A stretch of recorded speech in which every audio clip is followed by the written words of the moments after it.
চুরি করতে গেলে হাত ব্যথা করে না না? মৃত ছাগলের মাংস বিক্রির অভিযোগে গাজীপুর ভ্রাম্যমাণ আদালতের অভিযানে 2 যুবককে 1 মাস করে বিনাশ্রম কারাদণ্ড দেওয়া হয়েছে। একই ঘটনায় আরও একজনকে অপ্রাপ্তবয়স্ক হওয়ায় সতর্ক করে ছেড়ে দেওয়া হয়েছে।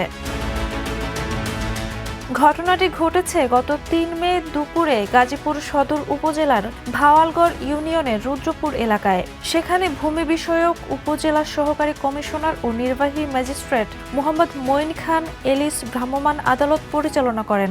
অভিযানে রাজীব হায়দার ও শাওনকে কারাদণ্ড দেওয়া হয়। স্থানীয় সূত্রে জানা গেছে, এক কৃষকের একটি ছাগল কুকুরের কামড়ে মারা গেলে সেটি জঙ্গলে ফেলে রাখা হয়। পরে ওই মৃত ছাগলটি পেয়ে 3 যুবক রাজীব, আলামিন ও শাওন তার মাংস সংগ্রহ করে বিক্রির চেষ্টা করেন।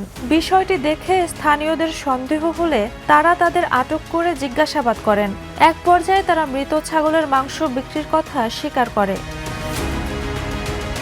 এরপর এলাকাবাসী তাদের পুলিশে সোপর্দ করে। খবর পেয়ে জয়দেবপুর থানা পুলিশ ঘটনাস্থলে গিয়ে তাদের হেফাজতে নেয়। পরে উপজেলা প্রশাসন ও প্রাণী সম্পদ বিভাগের কর্মকর্তাদের উপস্থিতিতে আইনগত ব্যবস্থা নেওয়া হয়। Desk report, the news.